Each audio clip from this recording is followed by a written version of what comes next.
What's going on? Welcome to another episode of the Formula Podcast. I am your friendly neighborhood host, Trevor Carlson.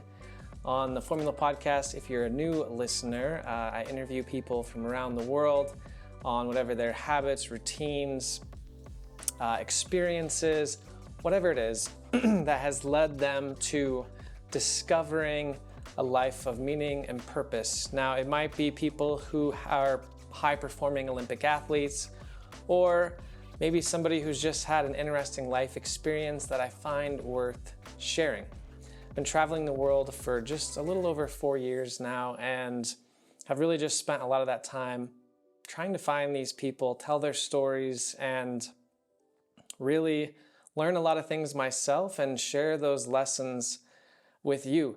I definitely don't know all the answers, and I'm still figuring things out. Many times I wake up and I'm still trying to sort out what it means to live a life of purpose and meaning and be fulfilled. And I just want to kind of take you along that journey with me. And also, I'm also learning how to do like video storytelling and stuff like that. So I'm inviting on people who have a lot of experience in those areas too. So when I'm trying to tell those stories, whether it's through our YouTube channel on Lost in Lore or working on a documentary, I want to learn from these people how they are able to tell stories and how by telling stories they're able to share their message with their audience or the world. So long story short, that's what the Formula Podcast is. I just wanted to really make that clear, especially if you're a new listener. So if you're watching on video, welcome to my apartment in Dharamshala, India at this point in time.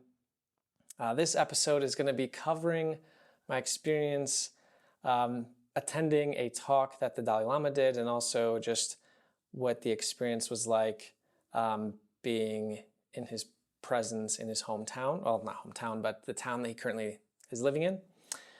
And just what my takeaways and lessons are and what we can learn just from that experience. So the Dalai Lama had to flee his home country of Tibet and has been running a government in exile in India for the past, since like the 1950s. So it's been quite some time. And he has just really stood by his principles of he wants people to not commit violence in the name of spirituality or religion. He wants like freedom for the Tibetan people. He wants many different things. He has stood by them consistently his entire life, at least since he became the Dalai Lama. Just really a very principled guy who has done an amazing job. Like, he's just somebody that you can really look up to when it comes to standing up for your principles and the principles that you believe in. That brings me to number 2, which is have principles that are worth standing and fighting for. I think myself and maybe many of you find that there are many days or times that go by and we find ourselves, we don't really feel like we've done much to contribute or participated in our communities or made a difference. And I feel like a lot of us, like me included, want to do that. So it's like, what principles are you willing to stand by? Like I hear a lot of people say you turn on TV, Twitter, whatever, people want to make the world a better place in some way. But what are they actually doing? Like, are they just tweeting about it? Are they making social media posts? Or are they volunteering in their local communities? Are they volunteering at food banks? Are they volunteering with underprivileged people? Are they protesting for the rights of groups that they care about? What is it? I think that there are many things that we can spend our time on or fighting for, but what's something that at your core and feel is right and you would fight for no matter what. Number 3, no matter how famous or popular a person gets, they can always choose kindness. When I was at the temple And the Dalai Lama, was coming through, and he was interacting with the Tibetan people, everyone that had come to see him. He was stopping and he was interacting with like every kid along the way. He just had this big smile on his face, and he just carried himself in a way that he wasn't too big. He wasn't too big just to like make a kid smile. He wasn't too big to, like be there for people. Like people were on their hands and knees, like so excited, life-changing experience seeing him. And it almost seemed like he didn't feel like he wasn't acting like he deserved what they were doing. Like he didn't act like he deserved the reverence. He was just acting like a humble, normal, kind human being. And I think that in that moment really just showed me that just being like almost normal in that type of grand environment makes you even more extraordinary, or makes the Dalai Lama even more extraordinary. So how can we apply that to our own lives? Like, a lot of us can feel a sense of importance because we got a title, a job promotion, money, whatever it is, medal, 50 under 50 for Forbes or whatever, I don't know. And,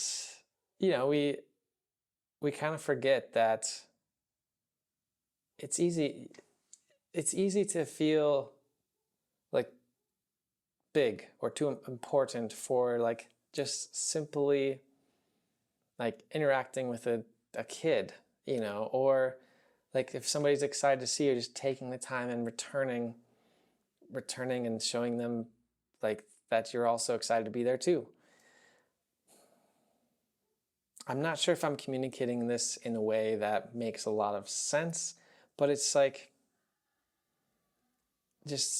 I think we can all just keep in mind, like, never be too big for the moment or your life or the interaction. Like, you can always choose kindness and compassion. And number 4, and probably the last one that I learned from this whole experience, is the Dalai Lama gave up his political power. He's been the spiritual and political leader of Tibet since the early, since his early teens, mid-teens. And not that long ago, he chose to give up political power over Tibet and helped install as a exiled government, helped install a democratic government where the people elected their leaders. So he could have stayed in power. He could have done so many things, like stayed in power. He's 87 now, and he could have just stayed in political power until he died. Instead, he gave it up.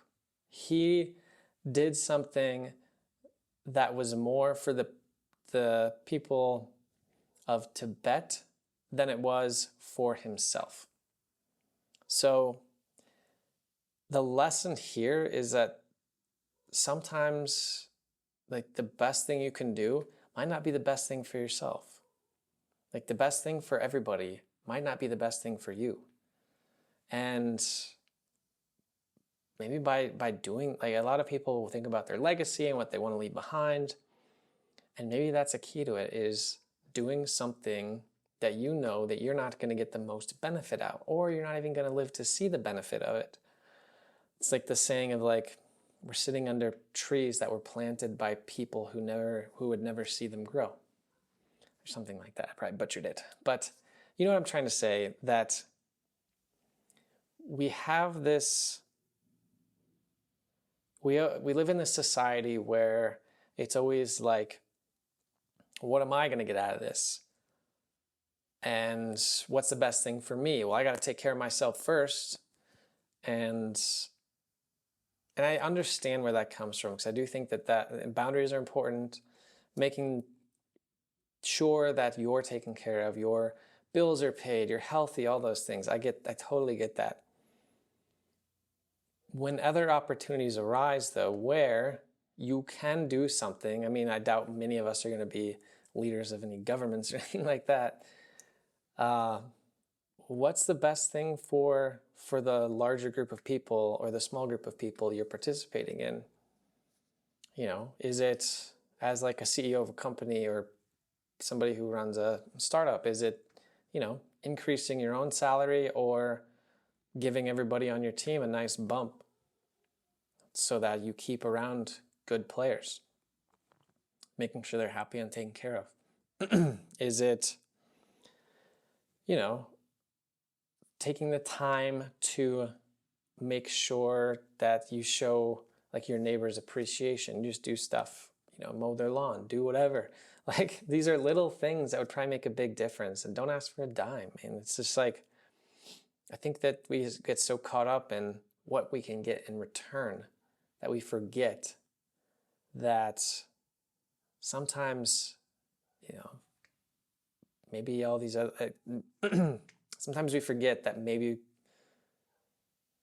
just because it doesn't benefit us, it still is the right thing to do, you know. And it can be, it's a little convoluted how I'm trying to explain it, but I do believe that if we just think about, like, have compassion, empathy, and pay attention to the world what's going on outside of us, and just participate in a way where we're thinking of what's good for other people instead of just ourselves. Just imagine how much better of communities and the world that we live in would be. Something to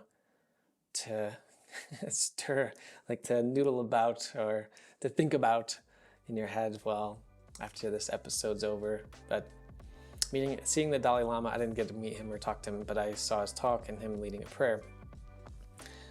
Was just a wild experience. I mean, just the way the guy carries himself, the lightheartedness, the kindness, the playfulness is just something that we could all really learn from.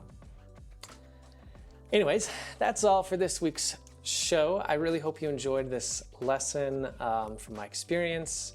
Hello from India. I hope you're having a wonderful day wherever you are listening to this episode. That's all I got. And yeah, if you have any thoughts or feedback on what I've shared today, you can always shoot me an email, trevor@theformulapodcast.com, and I'll get back to you as soon as I can. Otherwise, I look forward to seeing you on the next show. Ciao, ciao.